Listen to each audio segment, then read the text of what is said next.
I'm driving to Tampa right now, and I wanted to answer a great question that I got the other day in response to one of my videos. And the title of this video, am I the a-hole? The title of this video is inspired by these posts that I love seeing these posts, whether it's, I see them on Twitter, I see them on Facebook, I see them on Reddit, where someone basically is like, you know, this thing happened and, you know, someone got upset, but am I the one who messed up? I don't quite get it.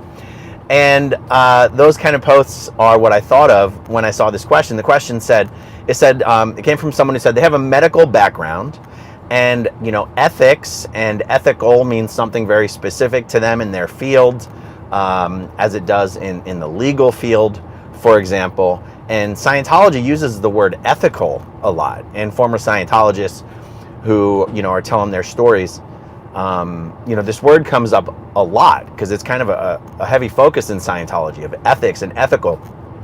And the question was basically, what does ethics mean in Scientology? What does it mean to be ethical in Scientology? Now, I've answered this question a bunch of times, but there's an answer to this question.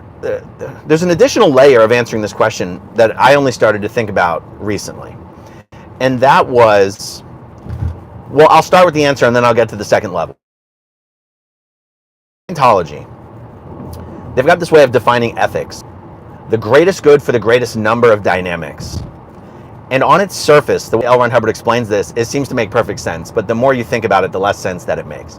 So, greatest good for the greatest number of dynamics. So L. Ron Hubbard says there's 8 dynamics. He says there's 8 dynamics being defined as an urge towards survival. That people, every individual and humankind in general is trying to survive in 8 different sectors of existence. And he says the first dynamic is yourself, yourself as an individual. The second dynamic is the family.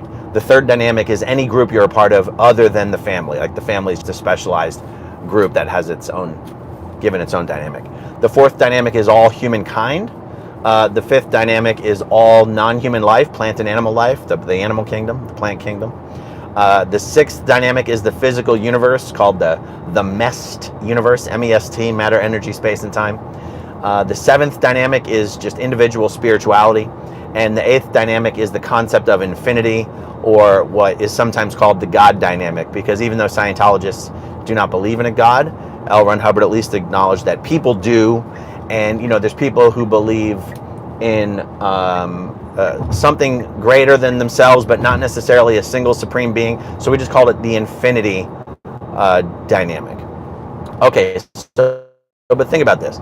He says the greatest good for the greatest number of dynamics. The way L. Ron Hubbard tried to explain this, he didn't say that any one dynamic had a greater weighting than any other dynamic. He pretty much said they're all equal, and that you're basically just analyzing some action, some activity, some decision you're trying to make, and go, does this activity do more benefit or harm to the first dynamic, my first dynamic? Does this activity do more benefit or harm to my second dynamic, or my third dynamics, or the fourth dynamic, or the fifth dynamic, the sixth dynamic?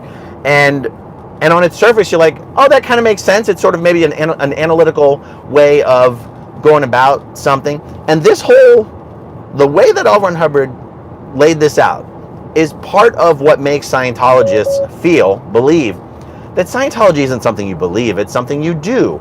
There's a technology, there's a process. It's not your normal religion. It's got nothing to do with worship. It's it's tools to better handle life. But I want to give you an example, and this is more of a direct response to the question of what the hell's ethical in Scientology. I want to give you an example of how this process is so highly subjective that it becomes meaningless. So let's take one of the primary examples of one of the biggest crimes Scientology has ever committed, and that is the widespread infiltration of the U.S. government at all levels, all levels of the Department of Justice, the IRS, the FBI, called Operation Snow White. And you have all of those Scientologists, hundreds of Scientologists that participated in this infiltration and theft of files of the federal government. Now, Scientology would have you say that one of the fundamental principles of Scientology is obey the law. Okay, so then in the minds of the Scientologists who participated in Operation Snow White, were they being ethical or unethical? After all, L. Ron Hubbard said, obey the law. Wouldn't breaking the law put Scientology at risk? Let's sort of do a little thought experiment of how a Scientologist who was severely breaking the law to help Scientology, how would they go about doing this calculation? Was this action the greatest good for the greatest number of dynamics? And this is going to be a perfect illustration of how this process is so subjective as to render it completely meaningless. So here's how a Scientologist would justify having participated in Operation Snow White. Okay, so does breaking the law, using a false identity, stealing documents, does that help my first dynamic more? Does that help my first dynamic more than it harms my first dynamic? And you go, well, my first dynamic is, my sense of self, my body, my identity, my property, and doing this for my church would actually make me a hero, and my wife would be so proud of me, and the wife gets into the second dynamic. So just first dynamic. Yeah, this for me gives me a sense of self-worth. This gives me value. This gives me purpose. And, and so, yeah, I feel this helps my first dynamic. Okay, so what about my second dynamic? Does helping Scientology infiltrate the Department of Justice, bug offices, steal files, frame people in various ways? How does this help my second dynamic or harm my second dynamic? Oh, my wife, she's going to be so proud of me. She's going to think it's so hot. And my kids, when they eventually find out, they're going to be so proud of me. It'll set a great example for my kids. And I'm sure I'll have to lie to them for now. I can't let them know what I'm doing, but that's okay. You don't always let your kids know what's going on at the office, so that's not a big deal. And also other members of our group of Scientology will be proud of me and my family, and that'll benefit my wife and my kids and all this stuff. So yeah. This definitely helps my second dynamic. Okay, so what about the third dynamic? Third dynamic in this case being Scientology. Oh yeah, no, this definitely helps the third dynamic. I mean, after all, Mary Sue Hubbard herself is the one asking me to do this. So obviously, if Mary Sue wants me to do it, then obviously, by definition, this is helpful to Scientology. And this will also improve my own personal standing in Scientology. So that's going to help my first dynamic. Improving my standing will improve my family standing. That helps my second dynamic. And so, of course, it helps my third dynamic. Okay, what about the fourth dynamic? Does committing these crimes help the fourth dynamic more than it harms the fourth dynamic? Well, that's an easy one. Scientology is mankind's only hope. L. Ron Hubbard has said that from the beginning. I mean, if it weren't for Scientology, we would have already annihilated ourselves through nuclear war, and only Scientology and Dianetics can resolve the reactive mind, and the reactive mind is the source of all mankind's ills after all. So this is a no-brainer. Protecting Scientology from the government and from big pharma and big psych, and from the fifth invader force that are probably manning the implant stations on the moon and all this stuff. Yeah. This definitely helps the fourth dynamic. Okay, what about the fifth dynamic? Well, that's plants and animals. You might be like, what does this have to do with anything? Well, anything that helps Scientology helps get rid of the reactive mind, and the more people on planet Earth get rid of the reactive mind, the better care we will take of our environment, and that includes plants and animals. So we're good to go on the fifth dynamic.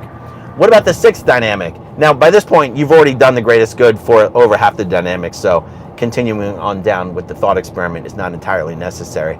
A Scientologist would come up with some way that infiltrating the DOJ was good for the physical universe. I don't know. By helping Scientology and preventing nuclear war, we are helping to preserve planet Earth, the physical, the physical Earth itself, not just the plant and the animal life. Now, the seventh dynamic, spirituality. You go, well, that's all of us as Thetans. Collectively, as Thetans, a Scientologist would probably say that we as individual spiritual beings, as opposed to your body or your belongings or whatever, we as individual spiritual beings qualifies as the seventh dynamic. And also us collectively as spiritual beings also probably qualifies as a seventh dynamic. And needless to say, anything that helps Scientology helps all spiritual beings. So there you go. Bada bang, we got the seventh dynamic under control. And then how does this help the eighth dynamic? How does this help infinity? Well, you know, no one really knows because the eighth dynamic is just there kind of as a placeholder. But if it helps Scientology, I promise you, it helps infinity. So, okay. Now, that's how a Scientologist would do that little thought experiment to justify something they already knew they needed to figure out how to justify. Okay, so let's run the thought experiment the other way.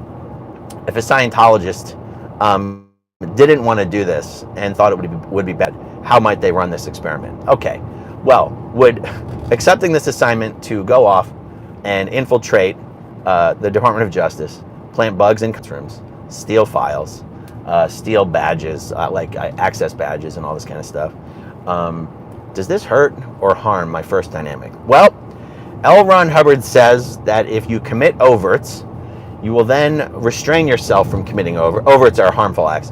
If you're doing harmful acts that you know are harmful, you as a basically good spiritual being will then try to prevent yourself from continuing to commit harmful acts. And you'll do that by pulling in flows. You'll pull in things that restrain you from being able to commit further harmful acts. So you'll do things like get into car accidents, you'll get sick, maybe you'll fall down, maybe you'll break your leg, maybe you'll get hit by a car while you're riding your bike, and you'll be like, this is how Scientologists sometimes think about why it's important to be ethical. Not just because being ethical is virtuous in its own right, but that being ethical is how you prevent bad things from happening to yourself, to prevent yourself from pulling in bad things. So a Scientologist would go, you know, I know that Mary Sue Hubbard might be asking me to do this, but I don't know. I feel like Mary Sue Hubbard might have gone a little off the rails here. She might be succumbing to her own overts and misunderstood words and evil purposes. And I don't know. I don't know how do I know that L. Ron Hubbard knows Mary Sue put the church at risk? So I think if I did this, it would be a destructive act, and I would pull in harmful flows towards myself, and that would be bad for my first dynamic. So I don't want to do that. Okay, would this be harmful or helpful to my second dynamic? Well, my wife and my kids, I mean, God, if I start having to lie to my wife and my kids about what I'm doing, then I would individuate from them, and I would probably start committing overts on them, and I would become disaffected with them, and it would hurt my relationship. And then if they ever found out I had done this discreditable thing, what would they ever think about me? And I don't know if I could live with myself. I don't think that would be good for my second dynamic. Okay, what about my third dynamic? Oh my God, if I did this and I got caught, and it would be in the press, and there would be a trial, and Scientology would get dragged into it, and that would be, my God, that would be horrible for Scientology. And so I know it seems like we're doing this to help Scientology, but I don't think it's really going to work out like that. I think this would be horrible for Scientology. Okay, well, what about the fourth dynamic? Well, geez, anything that hurts Scientology is going to hurt the fourth dynamic, obviously. You know, if we became known as this organization that has no respect for, you know, the rule of law or law and order or the government, that might hurt our tax exempt status. You know, that would be a disaster. So, and anything that was bad for Scientology would make it harder for us to clear the planet, and that would be bad for mankind. And so on down the line for the fifth dynamic, the sixth, and the seventh, and the eighth. This is really just a thought exercise. It's just mental masturbation that Scientologists do to convince themselves that they have very thoroughly analyzed and examined whether something is or is not ethical. But it's just bullshit.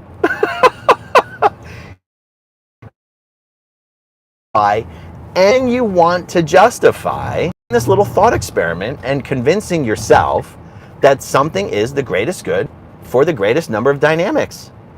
Because who is it that's deciding whether something is good for that dynamic or not? It's just you. And there's no absolute sense. There's no absolute sense of what's right or wrong or good or bad. And also, even though L. Ron Hubbard did not say that one dynamic has more weight than another dynamic when doing this little exercise, because of the subjective nature of this exercise, Scientologists have come to put an almost infinite amount of weight on whether something is good for Scientology. And that if something is good for Scientology, it is by extension good for all other dynamics. Because only Scientology's success can ensure the survival of every individual on this planet and in this galaxy.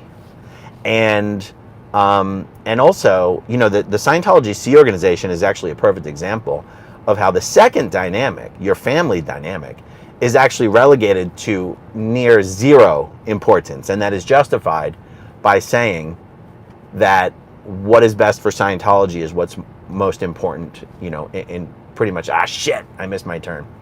The Sea Org is a perfect example of how this thought experiment gets weighted almost infinitely in favor of Scientology, and almost all other dynamics, the thought experiment pretty much stops there, because you don't actually have to figure out how joining the Sea Org is really good for the other dynamics. The thought experiment is that because joining the Sea Org is good for Scientology, it is in the long run good for everyone's dynamics. And that was the subjective nature of the thought experiment that is the greatest good for the greatest number of dynamics, and the fact that you can use the subjective nature of it to justify pretty much anything, and you can use it to justify doing or not doing anything you're doing this thought experiment for, is the part that I'd never actually given much thought to myself. I certainly haven't done a video about it before. But I thought that question of ethics, what? Am I the a-hole? What? All I did was join the Sea Org and abandon my wife and my kids, and, you know, leave all my creditors out to dry and not pay back my debts and abandon my lease. And but I was doing it to help mankind. But for some reason, all the people in my life are upset with me, and I can't figure out why. Am I the a-hole? Yeah, you are. When it comes to Scientology, and you're justifying screwing people over just because you're doing something that you think is good for Scientology, yeah, you are the a-hole. And that's why. All right, I finally found my right turn, and I am where I need to be. All right, guys, just a little video here as I was on my way to Tampa.